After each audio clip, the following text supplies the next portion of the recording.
So the topic for today's is meningitis.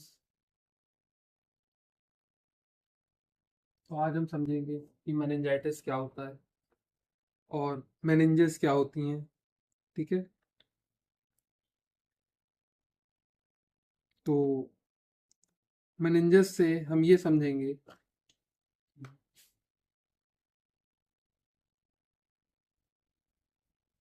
it is a three protective layer around our brain and spinal cord. ठीक, it is a three protective layer around our brain and spinal cord, and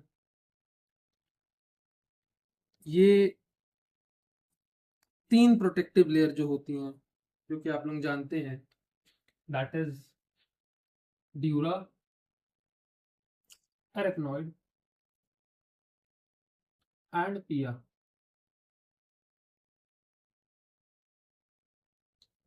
okay, तो dura, arachnoid and पिया matter जो होता है, यही हमारा meninges होता है, और इसी के इन्फ्लेमेशन को हम क्या कहते हैं, मेनिंजाइटिस कहते हैं। तो हम लोग कह सकते हैं inflammation of meninges is known as meningitis। ठीक है, inflammation of meninges is known as meningitis।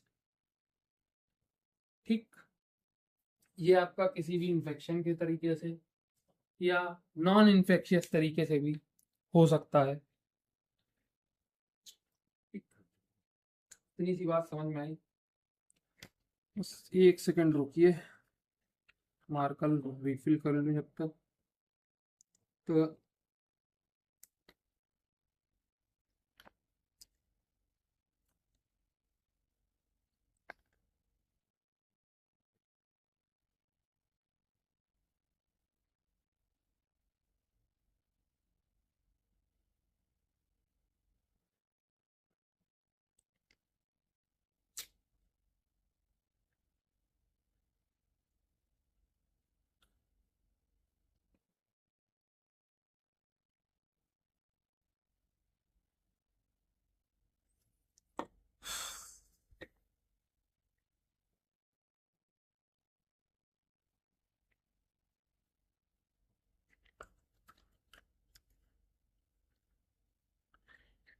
तो हम थोड़ा सा डायग्राम से भी समझ सकते हैं कि मेनिंजाइटिस की जो तीन लेयरें होती हैं, वो मोटी मोटी सी हम क्या क्या कह सकते हैं।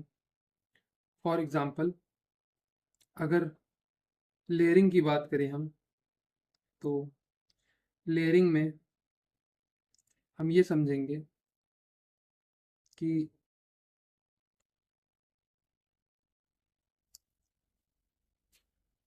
एक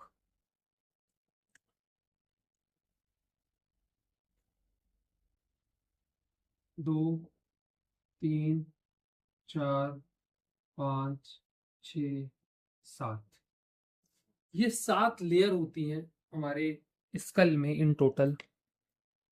तो हम सातों लेयर को समझेंगे, ठीक है। सबसे बाहर की लेयर क्या होगी?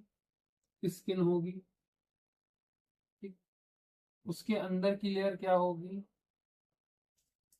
आपकी स्किन के अंदर एपोन्यूरोसिस होती है। एपोन्यूरोसिस के अंदर पेरीऑस्टियम होती है। उसके अंदर आपकी मेन स्कल बोन होती है, ठीक। Skin, aponeurosis, periosteum and skull bone. इसके बाद जो है हमारी तीन मेन लेयर शुरू हो जाती है, that is the dura mater, the arachnoid matter, and lastly the पिया मैटर। तो इन्हीं 3 लेयर को क्या कहा जाता है? मेनिंजेस कहा जाता है। अगर इन्हीं तीनों लेयर में से किसी का इन्फ्लेमेशन हो जाता है तो इसी को हम क्या कहेंगे? मेनिंजाइटिस कहेंगे। इतना क्लियर कट सा समझ में आया अभी तक कि नहीं? ठीक।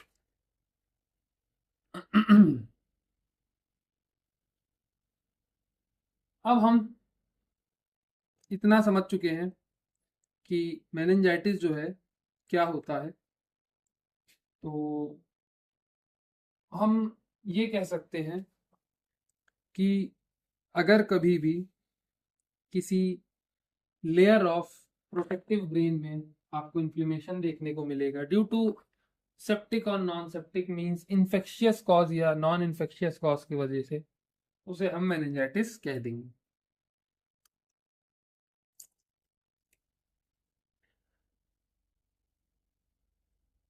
ये इतना मोटा सा समझ में आया आपको जो मैं समझाना चाह रहा था?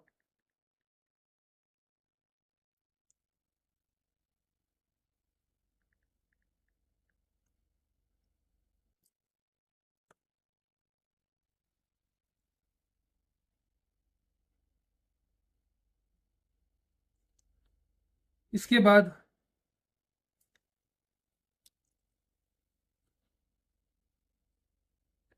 हमको ये समझना है जो मेनिंजेस की लेयर होंगी उनमें क्या चीजें हमको देखने को मिलेगी।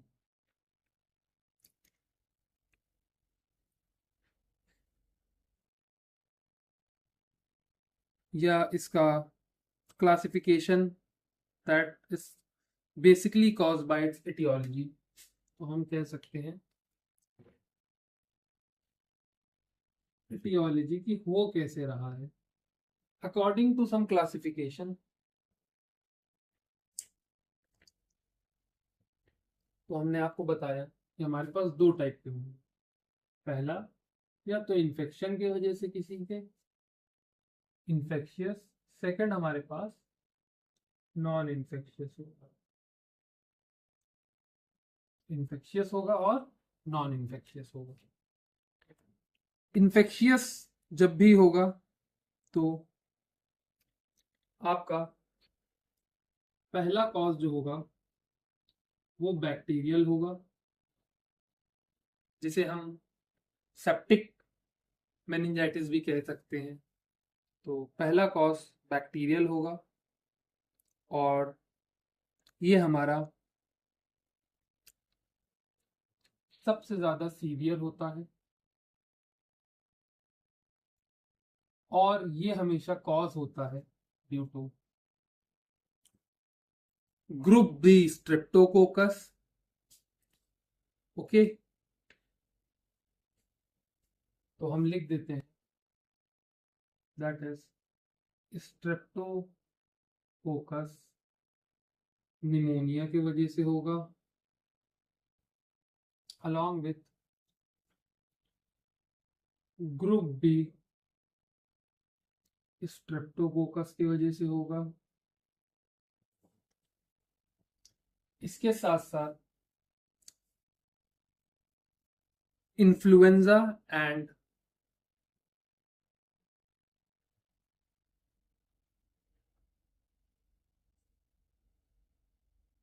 ग्राम नेगेटिव, कोई भी ग्राम नेगेटिव बैसिलाई की वजह से, gram negative bacilli along with स्ट्रेप्टोकोकस, ग्रुप बी स्ट्रेप्टोकोकस, इन्फ्लुएंजा, ये सब एक मोटे मोटे से कॉज होते हैं। इन्फ्लुएंजा जो होगा वो हेमोफिलस इन्फ्लुएंजा होगा, ये मोस्टली चिल्ड्रन में देखा जाता है। ठीक है, हेमोफिलस इन्फ्लुएंजा देखा जाएगा। इतनी सी बात समझ गए? तो ये हमारा जो है इन्फेक्शियस कॉजेस की वजह से आएगा।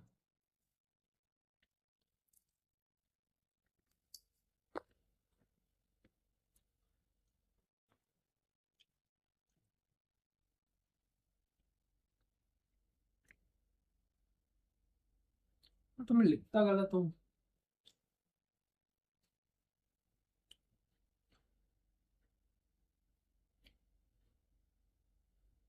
हम क्या सीख रहे थे, etiology ना?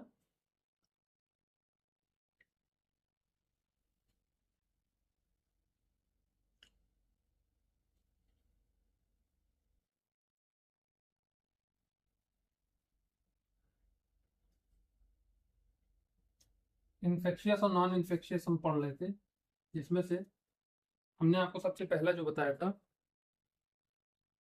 वो बैक्टीरिया की वजह से बताया था। बैक्टीरिया में हमने क्या डिस्कस किया था?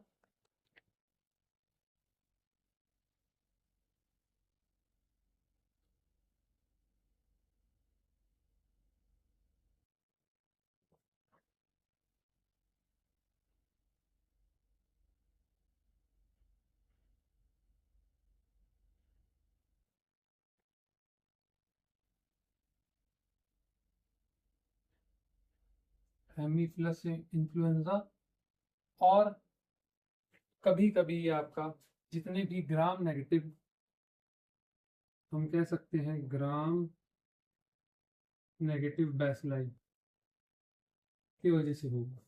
ये मिटाने की वजह इसलिए थी कि मुझे जगह जगह चाहिए थी, ठीक है। तो बैक्टीरिया की वजह से हो रहा है तो ये होगा। अगर वायरस की वजह से हो रहा है, वायरस वाले को ही हम क्या कहते हैं, एसेप्टिक मेनिंजाइटिस कहते हैं। तो जो एसेप्टिक होगा ये आपका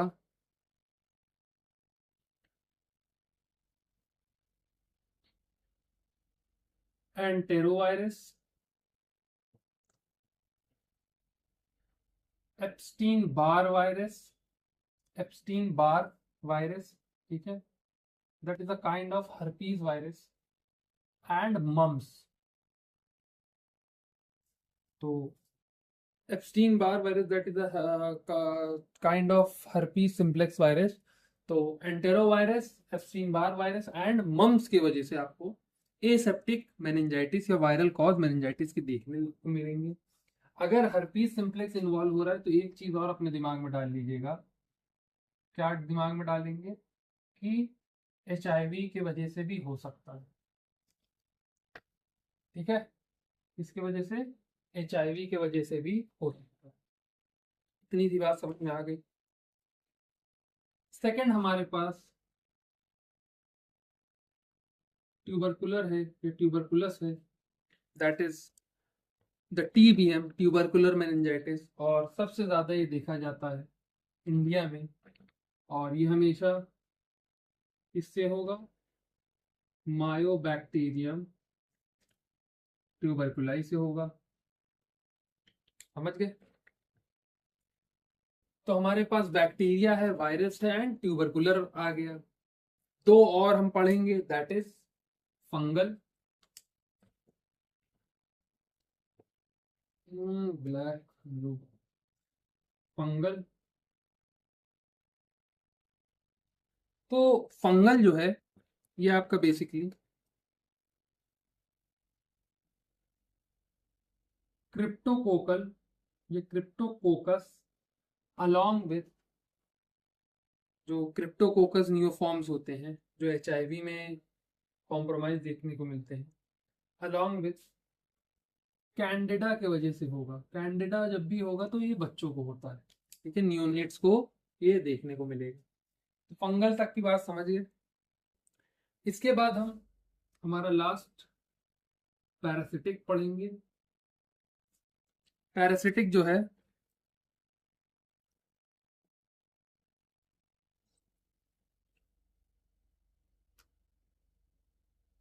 that is also called as the basically इसको इसोफिनिक्लिक, ठीक है, मेनिंजाइटिस भी कहा जाता है। और ये आपका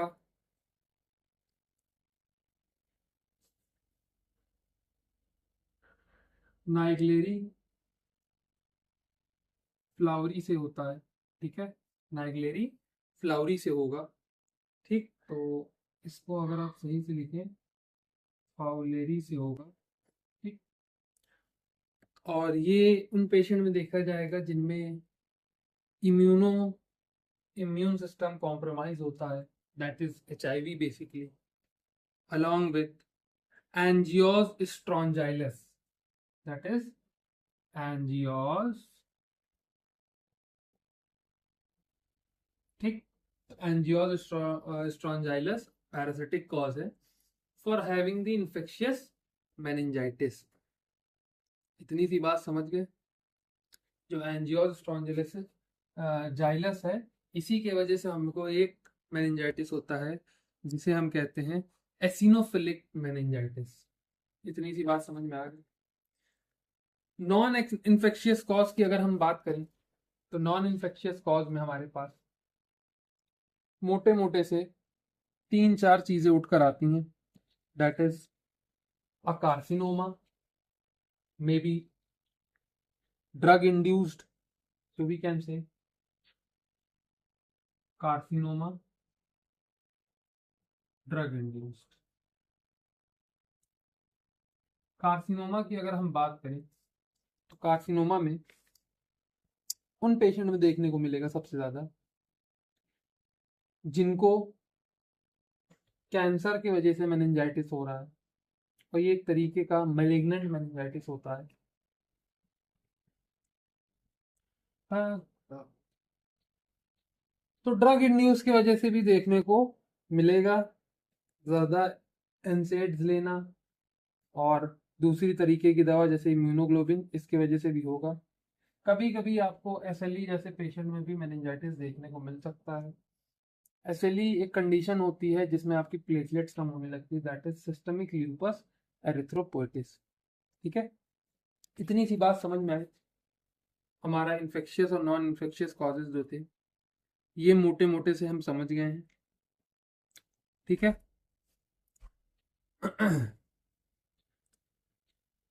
अगर हम एसेप्टिक और सेप्टिक की बात करें, अगर हम एसेप्टिक और सेप्टिक की बात करें तो सेप्टिक हमारा बैक्टीरिया की वजह से, that is streptococcus pneumonia, group B streptococcus, influenza and gram negative bacillus जितने भी होंगे, अलॉन्ग विथ अगर हम सेप्टिक में ट्यूबरकुलर फंगल को भी डाल सकते हैं। ठीक है, तो ये हमारे सेप्टिक हो जाएंगे। ए सेप्टिक में हमारा वायरस की वजह से होगा, that is enterovirus, Epstein Barr virus which is a form of herpes simplex virus, the mumps and the HIV। और ये हमारा डिफ्रेंसिएशन है सेप्टिक और एसेप्टिक का। ठीक है, ये सारे सेप्टिक हैं, सिर्फ वायरल जो है aseptic, but it is caused by infection, so it is classified as the infectious cause for the meningitis. इतनी सी बात समझ में आ गई। ठीक, तो हमको अगर एग्जामिनेशन करना है या हमको पता करना है कि पेशेंट को सेप्टिक है या एसेप्टिक है, तो बेसिक हम सीएसएफ एग्जामिनेशन से पता कर सकते हैं कि पेशेंट को सेप्टिक है या एसेप्टिक। जब भी एसेप्टिक होगा तो आपके जो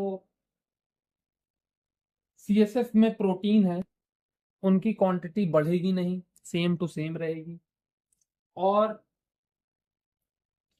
लिम्फोसाइट्स जो हैं वो बढ़े हुए देखने को मिलेंगे।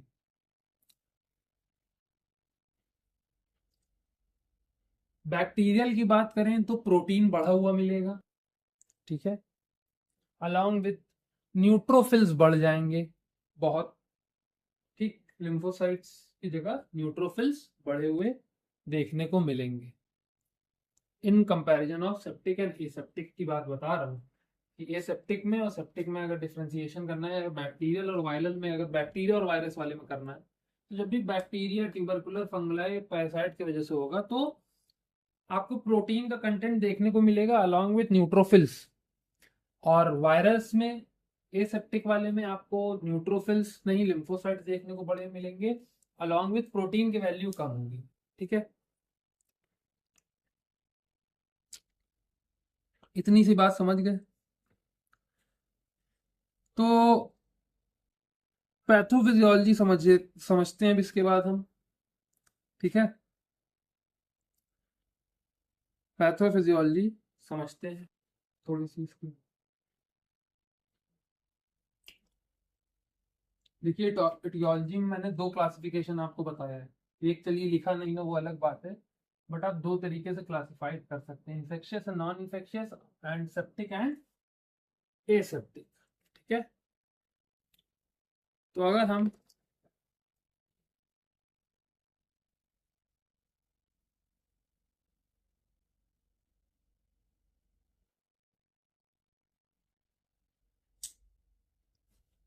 पैथोफिजियोलॉजी की बात करें, तो सबसे पहला जो स्टेप होगा, या स्टेप ऐसे नहीं लिखेंगे, वही चार्ट वाले सिस्टम पे चलते हैं। सबसे पहले कॉलोनाइजेशन शुरू होगा। किनका कॉलोनाइजेशन शुरू होगा? कोई भी बैक्टीरिया का कॉलोनाइजेशन शुरू होगा, और ये कॉलोनाइज करेंगी बैक्टीरिया बेसिकली आपका कहाँ कॉलोनाइज करेंगी? नाजोफेरिंग्स में करेंगी। कहाँ करेंगी?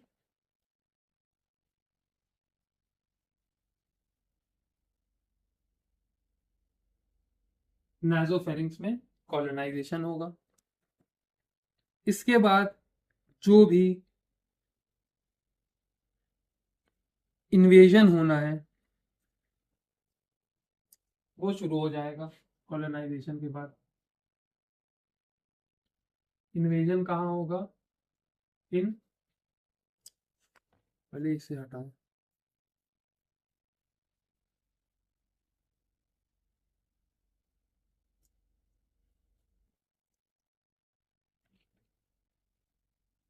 ब्लड स्ट्रीम में इन्वेजन शुरू हो जाएगा।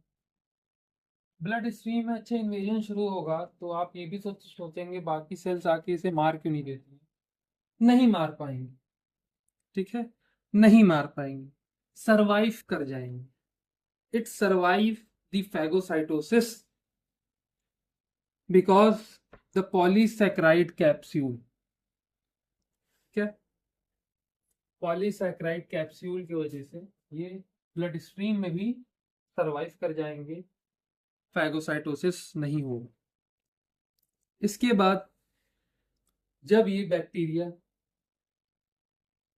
ब्लड के through blood brain barrier cross करेगा, और क्रॉस करने के बाद ये इंटर करेगा आपके सीएनएस में। ठीक है, क्या करेगा? ब्लड ब्रेन क्रॉस करके सीएनएस में जाएगा। सीएनएस में जाने के बाद ये ब्रेकियल प्लेक्सस के through, not directly the brachial, the choroid plexus में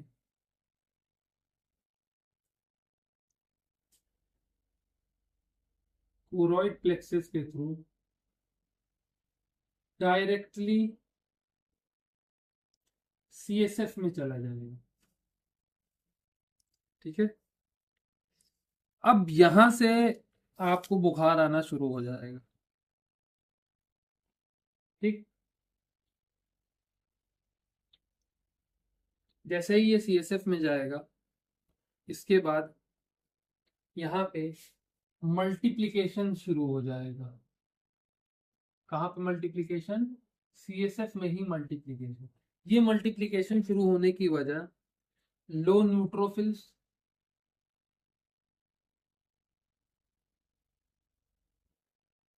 और लो इम्यूनोग्लोबिन। कुल मिला के हम कह सकते हैं कि सीएसएफ की इम्यूनिटी कम हो जाती है, इसीलिए यहाँ पे मल्टीप्लिकेशन स्टार्ट हो जाएगा due to low neutrophils and immunoglobin. समझ गए? इसके बाद जो भी आपके ग्राम नेगेटिव और ग्राम पॉजिटिव बैक्टीरिया है वो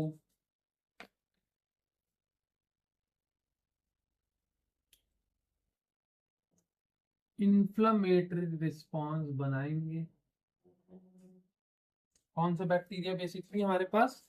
ग्राम negative and the gram positive. तो ग्राम नेगेटिव में लिपोपॉलीसैकेराइड वाले और ग्राम पॉजिटिव में टाइकॉकिक एसिड वाले। तो पॉजिटिव में टाइकॉकिक एसिड वाले पॉजिटिव है। नेगेटिव ग्राम बैक्टीरिया की बात करें तो हमारे पास पॉलीसैकेराइड होंगे, that is the form of लिपोपॉलीसैकेराइड्स।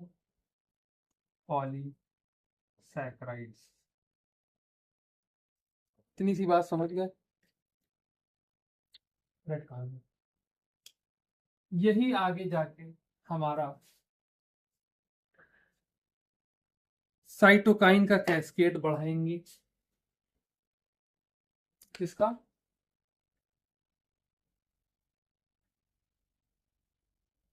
साइटोकैन cascade शुरू करेंगे।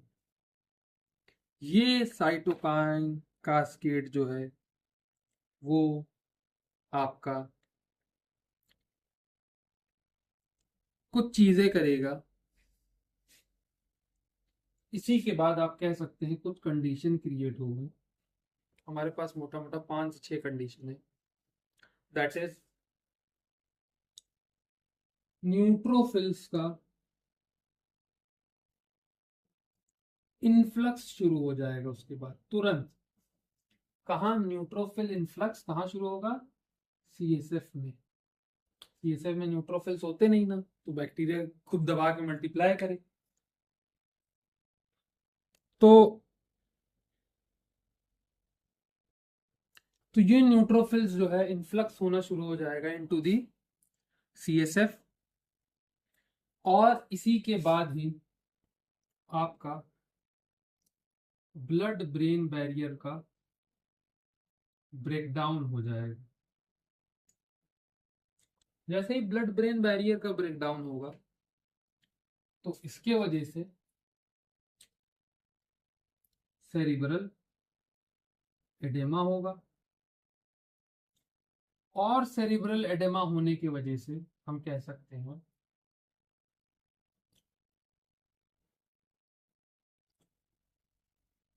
इंटरक्रेनियल प्रेशर बढ़ जाएगा। आईसीपी क्या हो जाएगा? रेज हो जाएगा। इसी आईसीपी के रेज होने की वजह से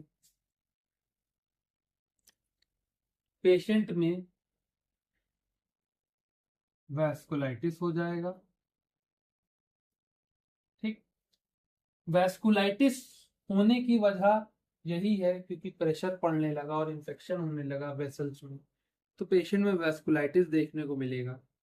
और कभी कभी थ्रोम्बोसिस भी होना शुरू हो जाता है इसी कंडीशन में, क्योंकि रेज्ड आईसीपी की वजह से सेरिब्रल वेसल्स जो होती हैं वो इन्फ्लेम्ड हो रही हैं।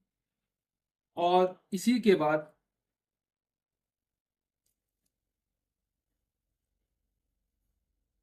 आपका हाइड्रोसिफेलस होने लगता है।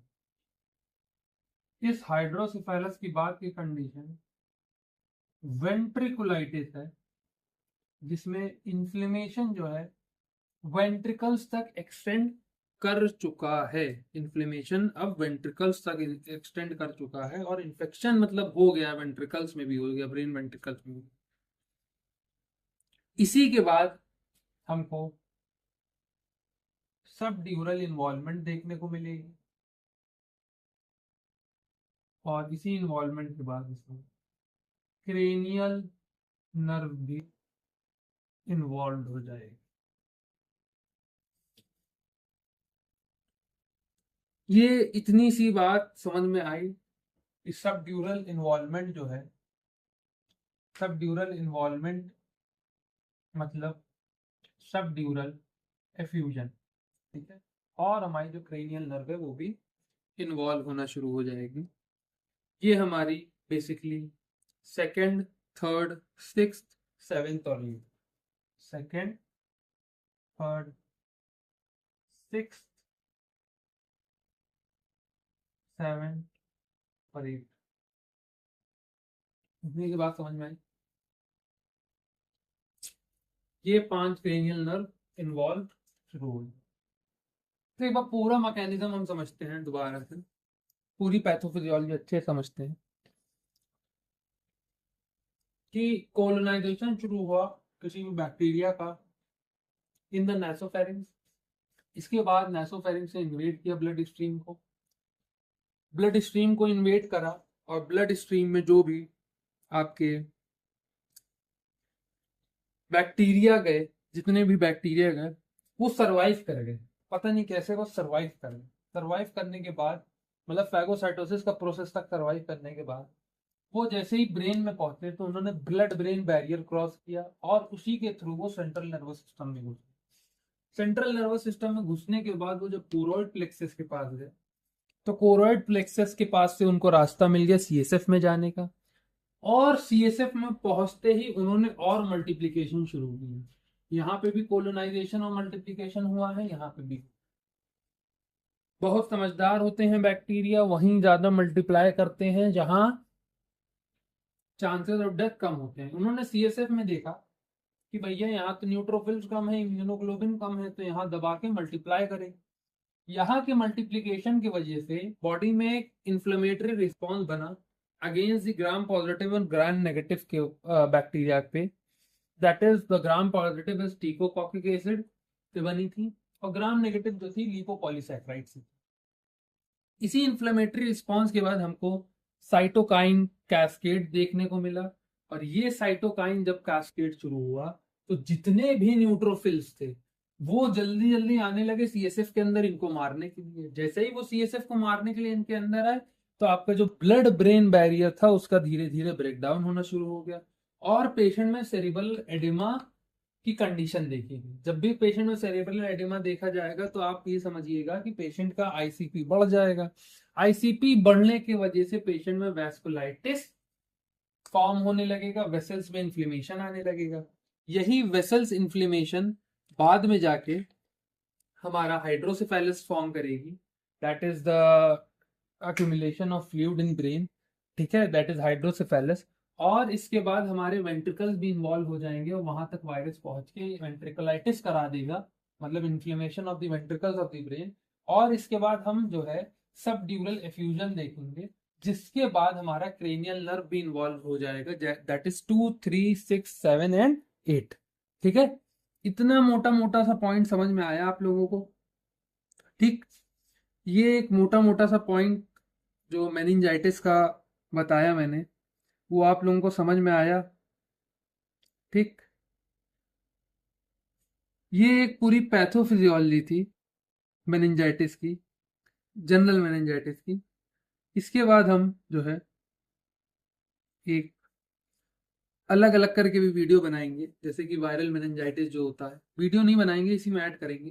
ट्यूबरकुलर जो होता है, ठीक है, क्रिप्टोकोकल। पर ये जनरल पैथोफिजियोलॉजी आपको समझ में आई, that what happens basically in the meningitis. यहाँ बैक्टीरिया कोलोनाइजेशन शुरू हुआ नासोफेरिंक्स में, उसके बाद ब्लड स्ट्रीम में इन्वेजन हुआ, और ब्लड स्ट्रीम में इन्वेजन होने के वजह से जो है फैगोसाइटोसिस तक सरवाइव कर गया। और ये फैगोसाइटोसिस का अगर हम ये जानना चाहें कि फैगोसाइटोसिस ये सरवाइव कैसे करा, तो हमको ये पता चलता है कि ये सर्वाइवल बेसिकली इनके जो पॉलीसैकेराइड कैप्सूल थे वही के वजह से इनका सर्वाइवल हो पाया है।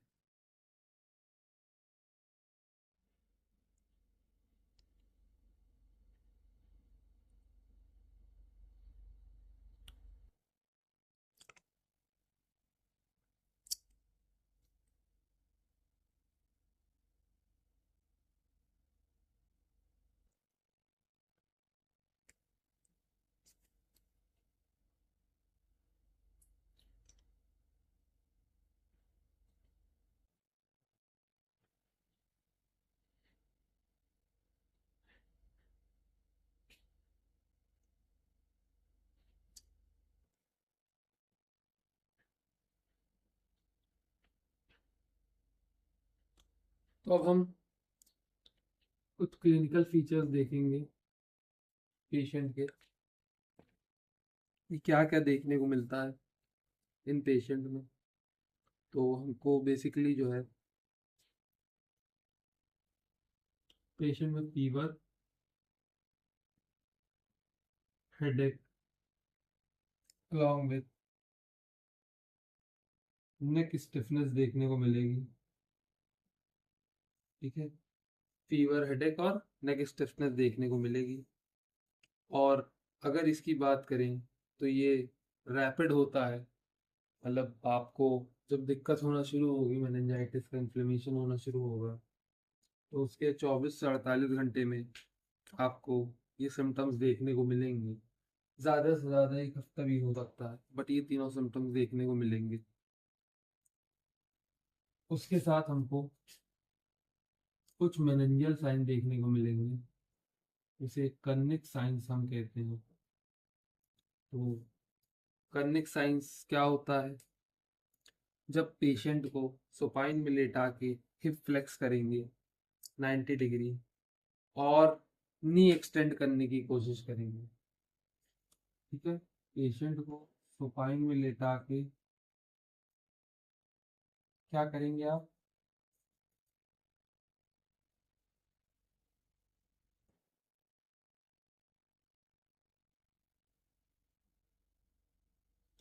नी फ्लेक्स करेंगे और हिप फ्लेक्स करेंगे। और जब आप नी फ्लेक्स करने की कोशिश करेंगे, ठीक, मतलब नी एक तरह से एक्सटेंड करने की कोशिश करेंगे, तो आपको पेन और रेजिस्टेंट देखने को मिलेगा। क्या देखने को मिलेगा? पेन प्लस रेजिस्टेंस देखने को मिलेगा। इसी को क्या कहा गया है? कर्निक साइंस कहा गया है। और ये ड्यू टू हैमस्ट्रिंग स्पाज्म की वजह से होगा। ठीक है, सेकेंड साइन जो हमारा है वो है ब्रुडिन्स्की साइन।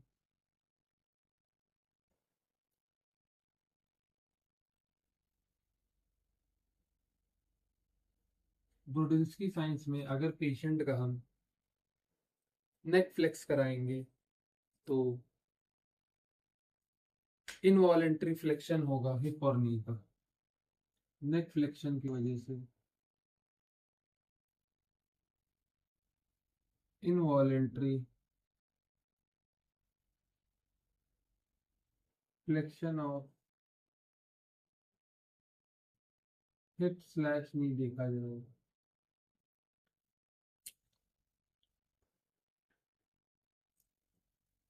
ठीक है, तो इनवॉलेंट्री फ्लेक्शन ऑफ हिप और नी जो है वो देखने को मिलेगा।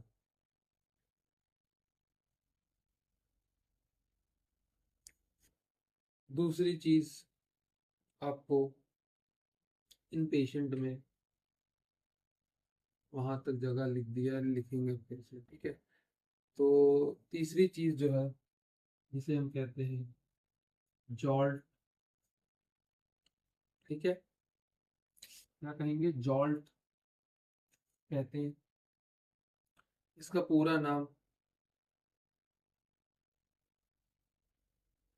जॉल्ट एसेंटुएशन है। इसमें पेशेंट को आप रैपिड हेड रोटेशन कराएंगे। इसके वजह से अगर पेशेंट को हेडेक होने लगे तो आप ये साइन पॉजिटिव समझेंगे। इसके बाद फोटो स्लैश फोनोफोबिया भी देखने को मिलेगा।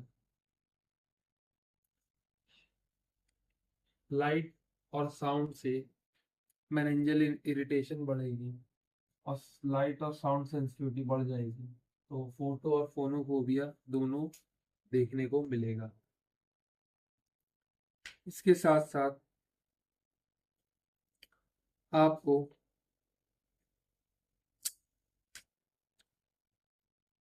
कुछ कंफ्यूजन और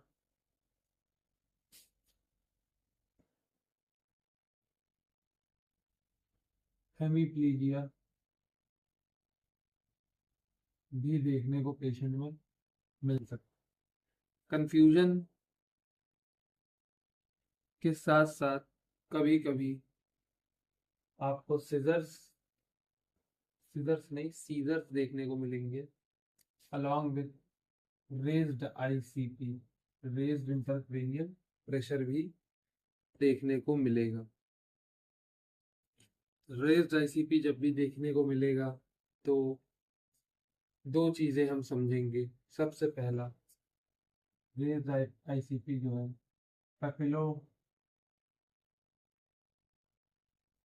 डेमा की वजह से होगा इन अक्यूट स्टेज, और ये धीरे धीरे करके कशिंग ट्रायड्स और हर्निएशन साइन में दिखने लगे। तो हम कह सकते हैं पापिलियोडेमा के बाद जो है Cushing signs, then Cushing signs के बाद जो है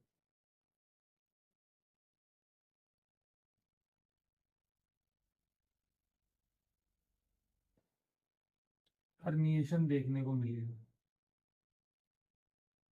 ठीक है, हर्निएशन में चीजें जाने लगेंगी आईसीपी की वजह से।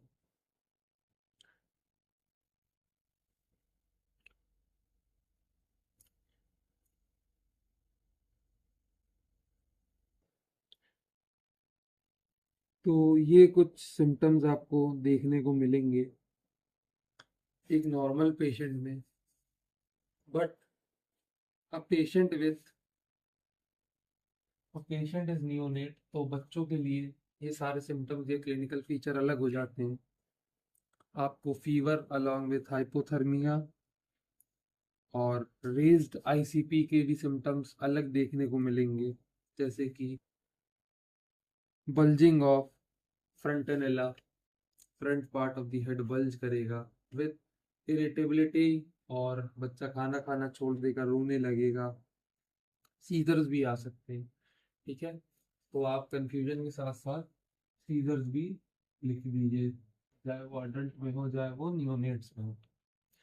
इतनी सी बात समझ में आ गई।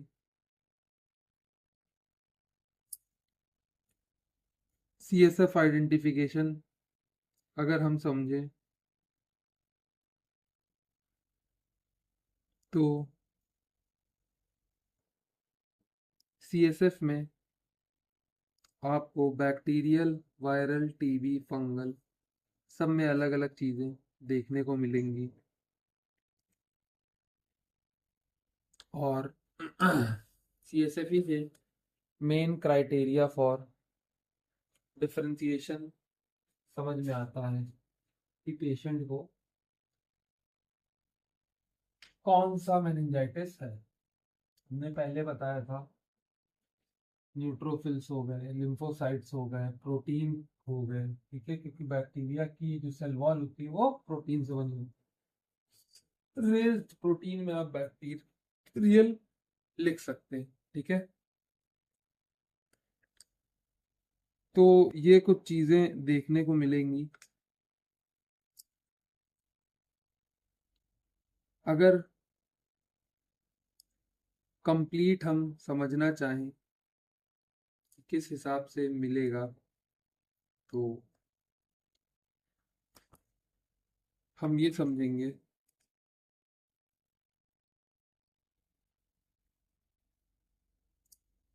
कि जो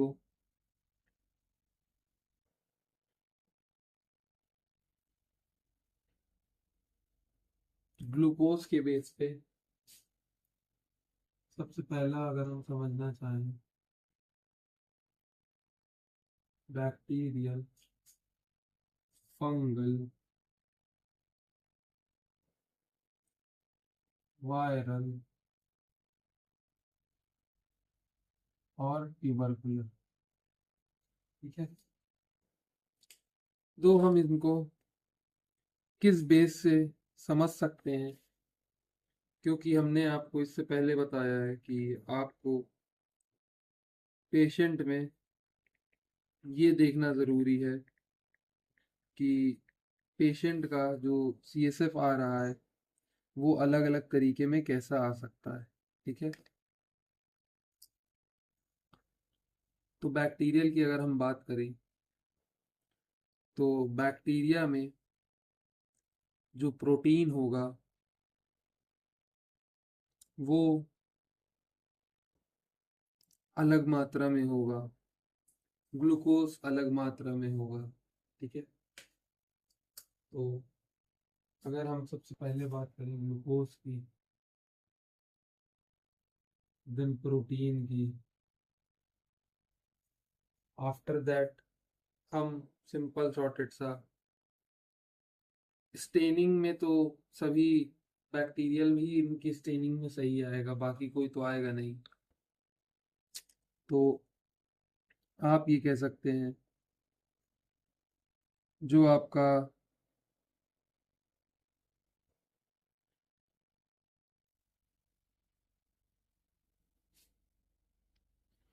एक मोटा सा हम टर्म लेके चलते हैं, दैट इज, ठीक है, बैक्टीरियल, वायरल और भी ट्यूबरकुलर, अलॉन्ग विथ फंगल भी कह सकते हैं। तो बैक्टीरियल में हमको जो प्रोटीन रहेगा वो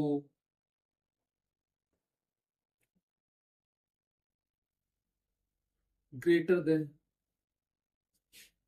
200 रहेगा, और जो ग्लूकोज रहेगा वो कंजम्पशन ज़्यादा होगा, दैट इज ग्रेटर देन 40। तो प्रोटीन और ग्लूकोज की मात्रा बढ़ी रहेगी इन दी बैक्टीरियल मेनिंजाइटिस। ठीक है, in the viral meningitis, if a patient has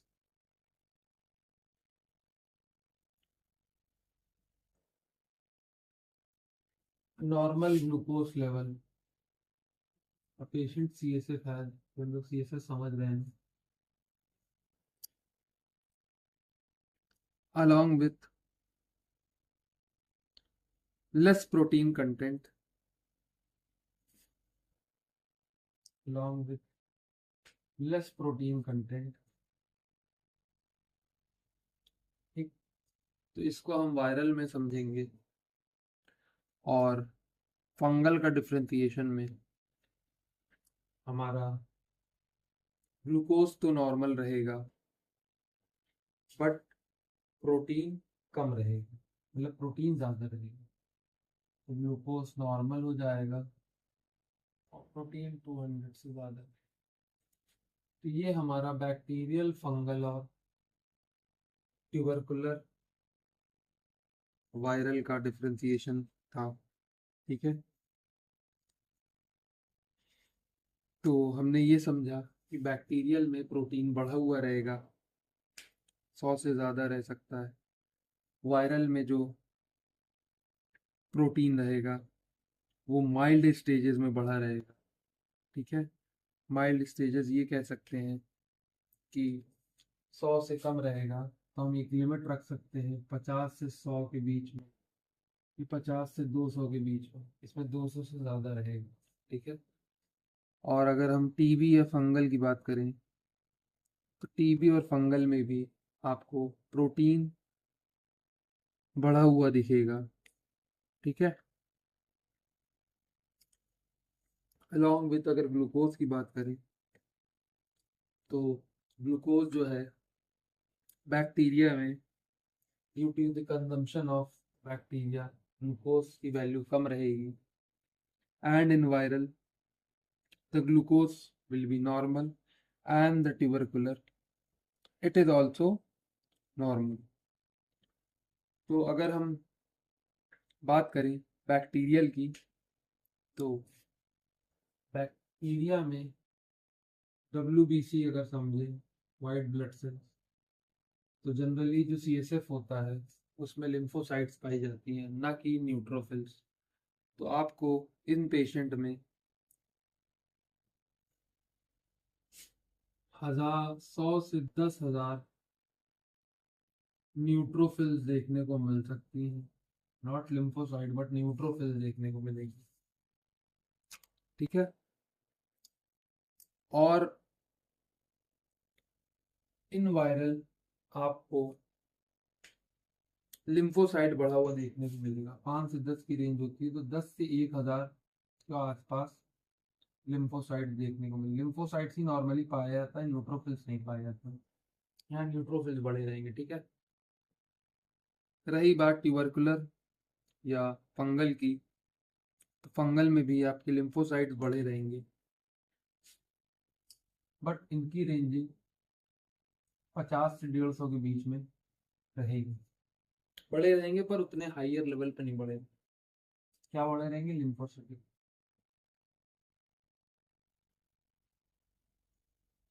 ये बात समझ में आ गई।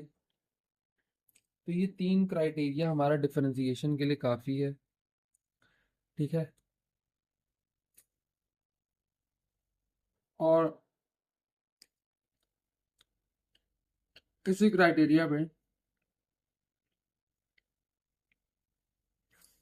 आप पेशेंट का डिफरेंशिएशन कर सकते हैं कि उसे सेप्टिक है तो ये सेप्टिक टाइप,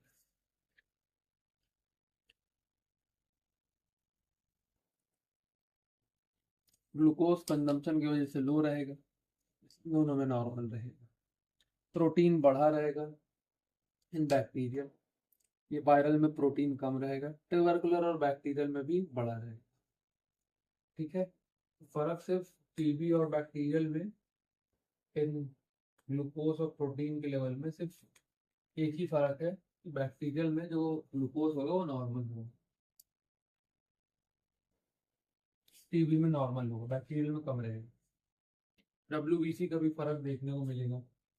100 से 10,000 के बीच में न्यूट्रोफिल्स आएंगे, तबकि नॉर्मल हमारे पास जो है 5 से 10 लिम्फोसाइट्स ही होती हैं।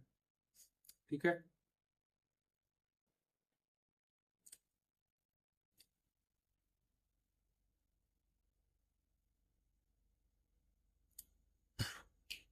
इतनी सी बात समझ में आई। तो ये हमारा सिंपल सॉर्टेड सी चीज़ें रहेंगी इसमें।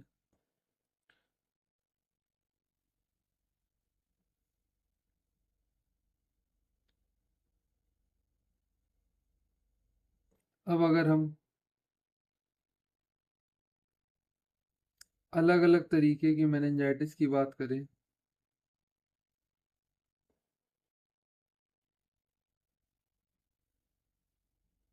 तो हमारे पास सबसे पहले वायरल मेनिंजाइटिस आता है।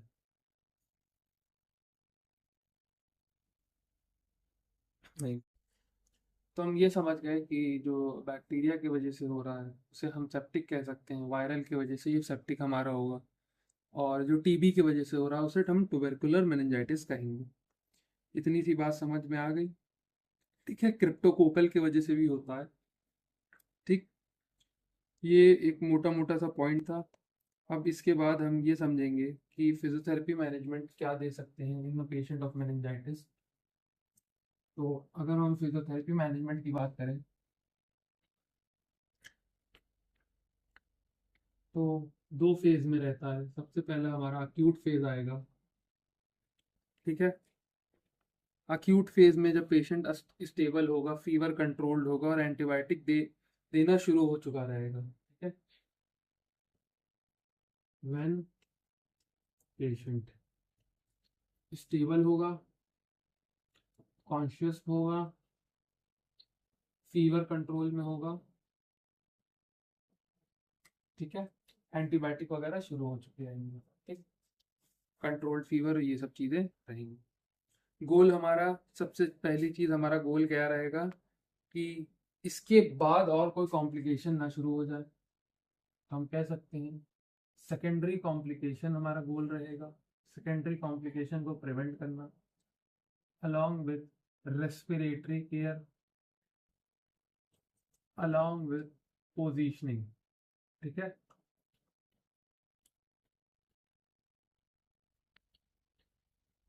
इतनी सी बात समझ में आई। ये हमारा मोटा मोटा सा चीज़ रहेगी। पेशेंट के असेसमेंट में आपको जीसीएस ज़रूर देखना है, जैसे ग्लासगो कोकोमा स्केल। ठीक है, इतनी सी बात समझ गए। अगर हम सब अक्यूट की बात करें तो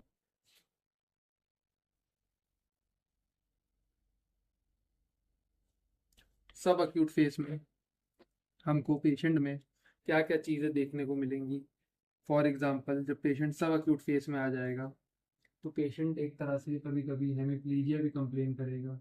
तो हेमीप्लीजिया में जो आप सेम मैनेजमेंट स्ट्रोक का चलाते हैं, सेम वही मैनेजमेंट चलाएंगे, that is get training, CIMT, face, task orientation. ठीक है, अलॉन्ग विद कभी आपके पास सेरिब्रल इटैक्सिया वाला पेशेंट आ गया तो इसमें आप कौन सी एक्सरसाइज करा सकते हैं, हमने बताया था फ्रेंकल्स एक्सरसाइज करा सकते हैं।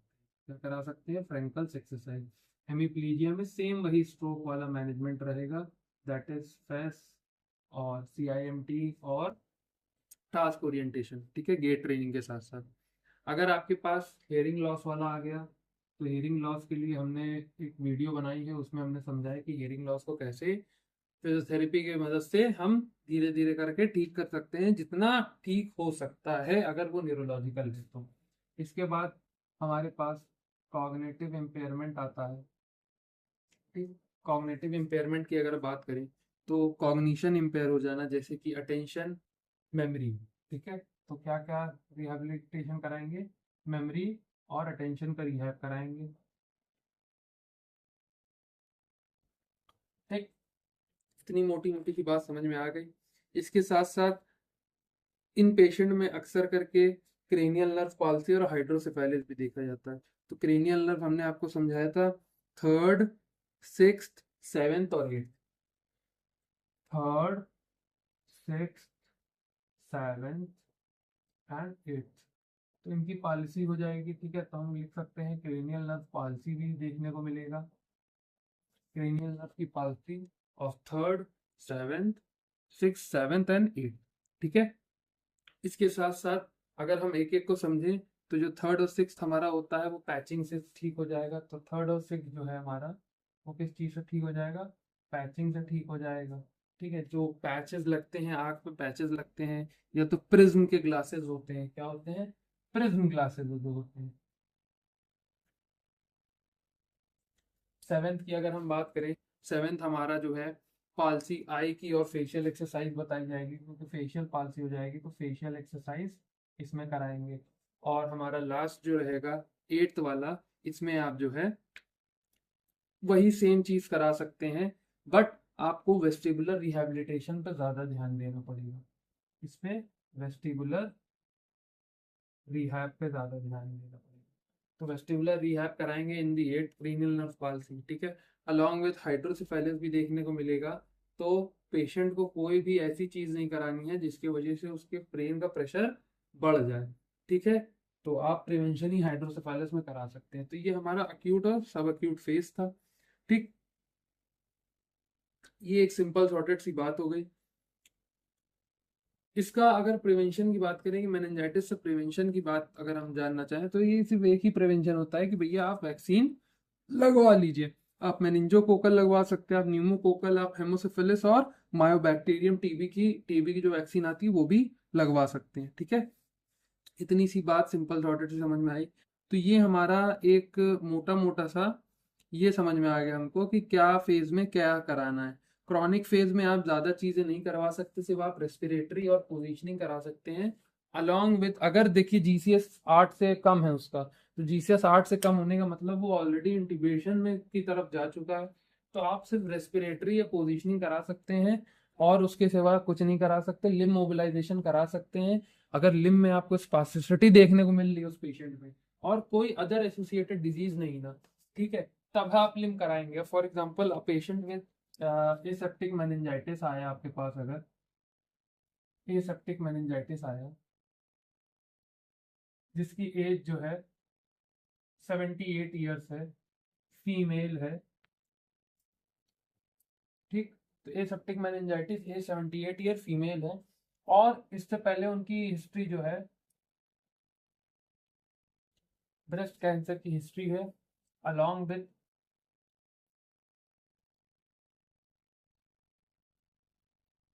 लंबर फ्रैक्चर है उनकी, ठीक है। तो अगर ये हिस्ट्री के साथ पेशेंट आता है तो आप जितना हो सके अवॉइडेबल मूवमेंट कराएंगे और जितना हो सके डिस्टल पार्ट का मूवमेंट कराएंगे as compared to the proximal. Lower limb का आप मूवमेंट एकदम नहीं कराएंगे, और लोअर लिम्ब का अगर मूवमेंट करा भी रहे हैं तो 10 से 20 डिग्री, उससे ज्यादा नहीं। बट अगर तब 10 से 20 डिग्री जब लंबर फ्रैक्चर की जो सर्जरी है वो हो चुकी है, फ्रैक्चर हील हो चुका है। अगर हील नहीं हुआ है तो आप नहीं कराएंगे। तो अगर कोई एसोसिएटेड डिजीज के साथ आता है, ज्यादा एज का पेशेंट है और भी दूसरी बीमारियां हैं उसके, तो आपको उसके हिसाब से अपना स्टेप लेना पड़ेगा। तो that's it for the meningitis. और इसके बाद हम नेक्स्ट टॉपिक स्टार्ट करेंगे, दैट इज इंसेफेलाइटिस। ठीक है।